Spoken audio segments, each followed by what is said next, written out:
बिस्मिल्लाहिर्रहमानिर्रहीम। अस्सलाम वालेकुम। आज हम बात करेंगे पीरियड्स के बाद किस तरह से गुस्ल करना चाहिए और पीरियड्स के बाद गुस्ल करने का सही तरीका क्या है ताकि हम पाक हो सकें और अपनी इबादतें कर सकें। तो इस वीडियो में जानते हैं हम पीरियड्स और गुस्ल जनाबत का तरीका। निजासत यानी इम्प्योरिटीज़ टू टाइप्स की होती है, यानी दो टाइप की होती है। सबसे पहले होती है माइनर इम्प्योरिटी। होने पे आपको नहाने की ज़रूरत नहीं है, आप इसमें वज़ू करके जो है वो अपनी इबादतें कर सकते हैं, यानी कि कुरान पढ़ सकते हैं और नमाज़ पढ़ सकते हैं। मेजर इम्प्योरिटीज़ जो होती है इसमें आपको बाथिंग कंपलसरी होती है, यानी आपको नहाना और गुस्ल करना जो है वो ज़रूरी होता है। आपको नहाना और गुस्ल करना जो है वो कंपलसरी हो जाता है मेजर इम्प्योरिटी में।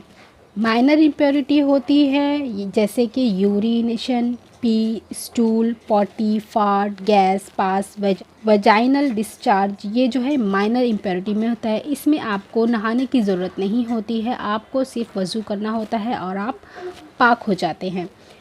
और मेजर इम्प्योरिटीज़ जो होती है वो होती हैं जैसे पीरियड्स आना, सेक्सुअल इंटरकोर्स होना, मैस्टरबेशंस, आफ्टर चाइल्ड बर्थ, ब्लीडिंग, ये जो है ये होता है मेजर इम्प्योरिटीज़। इसमें जो है आपको बाथिंग कंपलसरी होती है, आपको गुस्ल करना ज़रूरी होता है आपकी इबादत करने से पहले। सबसे पहली मेजर इम्प्योरिटी है पीरियड्स, यानी पीरियड्स के बाद आपको नहाना यानी गुस्ल करना जो है वो कंपलसरी हो जाता है। आपको नहाना और गुस्ल करने के बाद ही आप अपनी सारी इबादतें कर सकते हैं, यानी कि कुरान पढ़ सकते हैं और नमाज़ पढ़ सकते हैं। दूसरी मेजर इम्प्योरिटी में आती है जनाबत। जनाबत यानी होता है इंटरकोर्स होना या मैस्टरबेशन। ये जब होगा सेक्सुअल इंटरकोर्स होना या फिर मैस्टरबेशन, इसके बाद जो है वो गुस्ल जो है वो फ़र्ज़ हो जाता है। गुस्ल करना हमारे लिए ज़रूरी हो जाता है और हम ये गुस्ल करने के बाद ही जो है वो नमाज या दूसरी इबादतें कर सकते हैं। तीसरी मेजर इम्प्योरिटी है नफास, यानी कि आफ्टर चाइल्ड बर्थ, उसके बाद में ये कम से कम 40 डेज़ तक होता है। 40 डेज़ के बाद जो गुस्ल करने के बाद ही अपनी सारी इबादतें कर सकती है। तो हम बात करेंगे कि हमें गुस्ल किस तरह करना है, यानी नहाना किस तरह है, नहाने के सही तरीके के बारे में हम आज बात करेंगे। अब हम बात करेंगे नहाने का सही तरीका क्या होता है हमारी इम्प्योरिटी के बाद। तो सबसे पहले नहाने के गुस्ल करने के दो तरीके हैं। नंबर 1 है फ़र्ज़ तरीका, नंबर 2 है सुन्ना तरीका। तो सबसे पहले बात करते हैं फ़र्ज़ तरीके के। फ़र्ज़ तरीके में जब भी आप बाथरूम में या वॉशरूम में जाएं नहाने के लिए, तो सबसे पहले आपको अपनी जो भी गंदगी है, जो नजासत है, उसे अच्छी तरह से पानी से और साबुन से पाक कर लेना है। और उसके बाद में आपको अपने पूरे बदन पे इस तरह से पानी डालना है कि आपका एक बाल बराबर भी जो है वो जगह बाकी ना रहे भीगने से। मतलब पूरा बाल जो जड़ें हैं आपकी बाल की, जो बदन के रोए हैं, वो सारे जो है वो पानी से तर होना चाहिए, यानी सारे पानी से धुल जाना चाहिए। आपको इतना अच्छी तरह से अपने बदन पे जो है वो पानी डालना है। और इसके बाद में आपको करना है कुल्ली करना है। आपको हलक तक का गरारा करना है कि वो पानी जो है हलक तक पहुंच जाए और आप उस तरह से अपने माउथ को जो है वो क्लीन कर ले। तो ये हो जाता है आपका फ़र्ज़ तरीका कंप्लीट। और उसके बाद में आपको वज़ू करना है जिस तरह से वज़ू किया जाता है और आप पाक हो जाएंगे। ये होता है फ़र्ज़ तरीका। लेकिन इसमें ये कंडीशन जो है आपको एकदम ध्यान से देखनी है कि आपको इस तरह से अपने पूरे बदन पे पानी बहाना है कि आपका एक ज़र्रा बराबर भी, एक बाल बराबर भी जो है वो बाकी ना रहे, कि आपका जो बदन जो है वो गीला ना हो सके। अच्छी तरह से पूरे बदन को गीला करें, पूरे पानी बदन पे डालें कि आपका बदन जो है पूरी तरीके से तर हो जाना चाहिए। और सर का भी एक एक जड़ तक जो है वो पानी जाना चाहिए। ये हो गया आपका फ़र्ज़ तरीका। इसके बाद आप जो है अपनी इबादत कर सकते हैं, यानी कि नमाज़ भी पढ़ सकते हैं और कुरान भी पढ़ सकते हैं।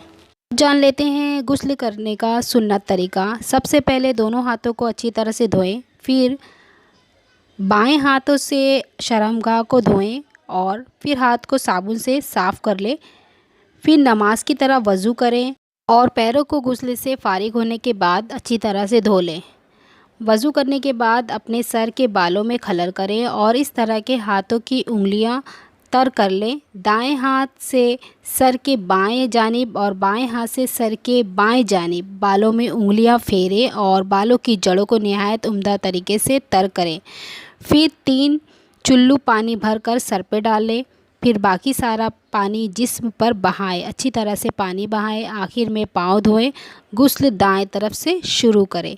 तो ये मैंने आपको बता दिया कि आपको गुस्ल किस तरह से करना है। सुन्नत तरीका भी मैंने आपको बता दिया है। अब इसमें जो है आपको मेन पॉइंट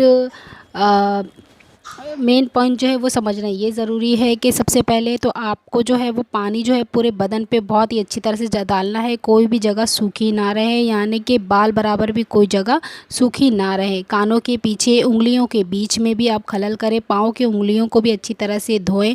और अगर आपने कोई ऐसी ज्वेलरी पहनी हुई है जो कि बहुत ज़्यादा टाइट है कि उसके पहनने की वजह से आपको उसमें से पानी नहीं जा सकता है, तो उस ज्वेलरी को ढीला कर लें या तो फिर उतार दें गुस्ल करने से पहले। और अगर आपने नेल पेंट लगाया हुआ है यानी नेल पॉलिश लगाई हुई है, तो आपको नेल पॉलिश जो है नेल रिमूवर से निकालने के बाद उसके बाद में आपको गुस्ल करना होगा। उसके पहले आपका गुस्ल नहीं होगा। अगर आपने नेल पॉलिश लगाई होगी तो उसकी एक परत जो हमारी नाखून पे चढ़ जाती है, जिसकी वजह से हमारा गुस्ल जो है वो मुकम्मल नहीं होगा। तो आपको नेल पॉलिश को रिमूव करने के बाद ही गुस्ल करना है।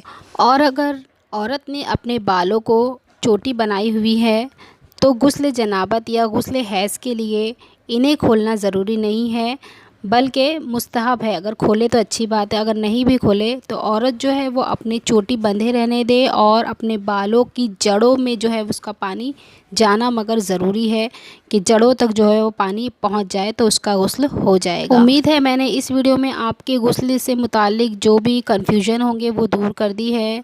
तो आपको अगर ये मेरी वीडियो अच्छी लगी हो, चैनल को सब्सक्राइब कर लें और वीडियो को लाइक कर दें और ज़्यादा से ज़्यादा शेयर करें ताकि दूसरों तक भी ये इन्फॉर्मेशन जो है वो